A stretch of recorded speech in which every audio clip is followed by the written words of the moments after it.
মানব ইতিহাসের এমন এক অন্ধকার অধ্যায়ে আজ আমরা ডুব দেব, যেখানে বিচার মানে সংশোধন ছিল না, ছিল এক ভয়ঙ্কর বার্তা। এমন সব শাস্তির কথা আমরা জানব, যা শুধু জীবন কেড়ে নেওয়ার জন্য ছিল না, বরং মানুষের শরীর, সম্মান আর আত্মাকে একেবারে চিরতরে ধ্বংস করে দেওয়ার জন্য নিখুঁতভাবে পরিকল্পনা করা হয়েছিল। দেখুন, আজকের পৃথিবীতে বিচার ব্যবস্থা বলতে আমরা বুঝি আইন, অধিকার আর পুনর্বাসনের একটা ধারণা। মানে অপরাধীকে শাস্তি দিয়ে সমাজের মূল স্রোতে ফিরিয়ে আনাটাই হলো মূল লক্ষ্য। কিন্তু আমরা যদি ইতিহাসের পাতা একটু উল্টে দেখি, তাহলে দেখব এক সম্পূর্ণ ভিন্ন ছবি। তখন বিচার ছিল আসলে ক্ষমতার একটা নির্মম হাতিয়ার।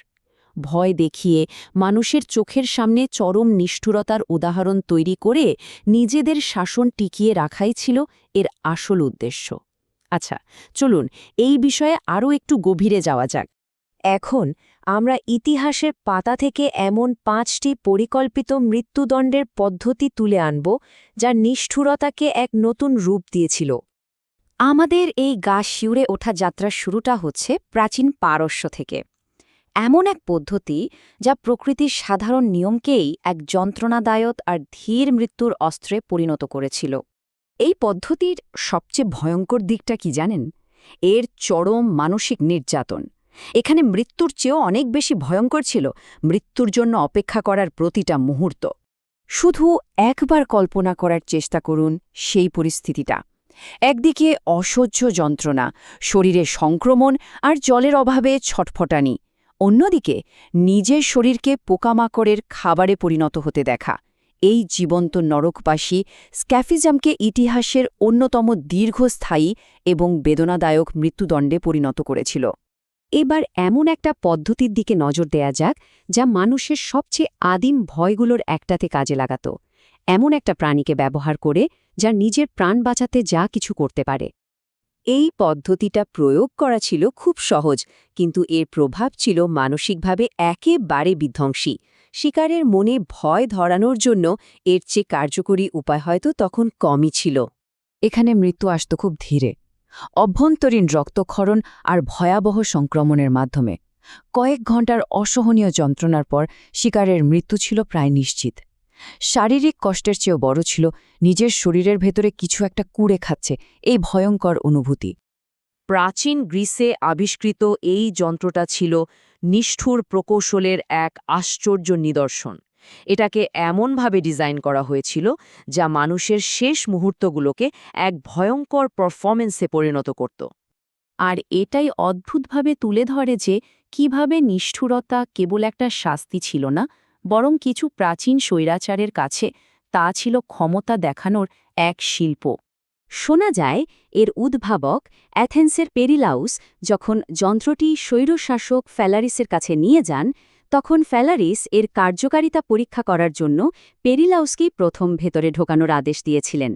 ফ্যালেরিস এই বর্ণনায় এতটাই বিরক্ত হয়েছিলেন যে তিনি এর শব্দ কেমন তা প্রমাণ করার জন্য পেরিলাউসকেই ভেতরে আটকে দেন। নিজের বানানো যন্ত্রেই করুণ পরিণতি হয় উদ্ভাবকের। কি এক নির্মম পরিহাস, তাই না? এবার আসা যাক ইংল্যান্ডে। রাষ্ট্রদ্রোহিতার মতো বড় অপরাধের জন্য ব্যবহৃত এই পদ্ধতিটা কোনো একটা শাস্তি ছিল না, বরং এটা ছিল শাস্তির এক ভয়াবহ আর আনুষ্ঠানিক ক্রম, যা জনগণের মনে আতঙ্ক তৈরি করার জন্য যথেষ্ট ছিল। আসলে এই প্রক্রিয়ার প্রত্যেকটা ধাপ ছিল রাজতন্ত্রের নিরঙ্কুশ ক্ষমতা দেখানোর একটা প্রকাশ্য বার্তা। প্রতিটি ধাপের মাধ্যমে রাষ্ট্র যেন বলতো তার বিরুদ্ধে যাওয়ার পরিণাম ঠিক কতটা ভয়ঙ্কর হতে পারে। এই শাস্তির মূল উদ্দেশ্য ছিল চূড়ান্ত অপমান। একজন ব্যক্তিকে শুধু হত্যা করা নয়, বরং তাকে সমাজের স্মৃতি থেকে এমনভাবে মুছে দেওয়া যেন তার কোনো অস্তিত্বই কোনোদিন ছিল না। এটা ছিল শারীরিক এবং প্রতীকী দুই অর্থেই এক সম্পূর্ণ বিনাশ। আমাদের তালিকার একেবারে শীর্ষে রয়েছে সাম্রাজ্যবাদী চীনের একটা শাস্তি, যা পশ্চিমে সহস্র কর্তনে মৃত্যু বা ডেথ বাই 1000 কাটস নামে পরিচিত। এর নিষ্ঠুরতার মাত্রা এতটাই বেশি ছিল যেটা ইতিহাসের পাতায় এক অন্যরকম স্থান করে নিয়েছে।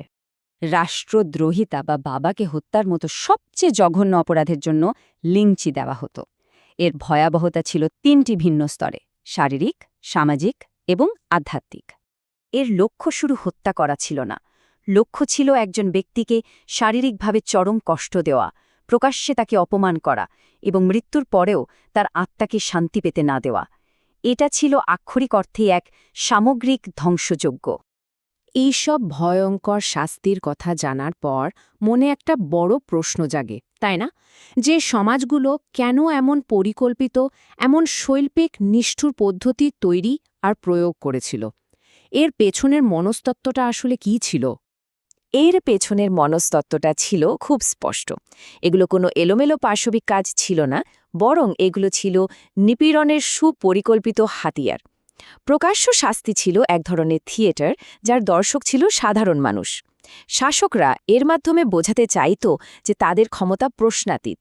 এক কথায় বলতে গেলে যন্ত্রণা ছিল ক্ষমতার ভাষা। আর এখানেই আমরা বিচার ব্যবস্থার একটা দার্শনিক পরিবর্তন দেখতে পাই। একসময় যা ছিল জন আতঙ্কের হাতিয়ার, সময়ের সঙ্গে সঙ্গে তা এমন একটা ব্যবস্থায় রূপান্তরিত হয়েছে যা অন্তত তাত্ত্বিকভাবে হলেও ন্যায্যতা আর সংস্কারের লক্ষ্যে কাজ করে।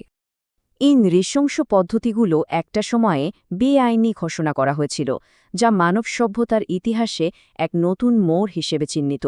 ভাবা হয়েছিল মানুষ হয়তো আরও মানবিক হচ্ছে। এই প্রথাগুলোর আইনি সমাপ্তি অবশ্যই আরও মানবিক বিশ্বের দিকে এগোনোর ইঙ্গিত দেয়। কিন্তু আসল প্রশ্নটা হল, আমরা কি সত্যিই সেই লক্ষ্যে পৌঁছতে পেরেছি? লেথেল ইনজেকশন বা ইলেকট্রিক চেয়ারের মতো তথাকথিত যন্ত্রণাহীন আধুনিক পদ্ধতিগুলোর ওপর গবেষণা কিন্তু অন্য কথা বলে। অনেক ক্ষেত্রেই দেখা গেছে এই পদ্ধতিগুলোতেও চরম দুর্ভোগ আর যন্ত্রণার ঘটনা ঘটেছে, যা একটা কঠিন প্রশ্ন আমাদের সামনে এনে দাঁড় করায়। ইতিহাস আমাদের ভাবতে বাধ্য করে যে আমরা কি সত্যিই আরও মানবিক হয়েছি, নাকি কেবল নিষ্ঠুরতাকে সাধারণ মানুষের চোখের আড়ালে নিয়ে যেতে আরও পারদর্শী হয়েছি। শাস্তির রূপ বদলেছে, কিন্তু রাষ্ট্রীয় ক্ষমতার প্রয়োগ কি সত্যিই বদলেছে? এই প্রশ্নটা হয়তো আজও অমীমাংসিতই থেকে যাবে।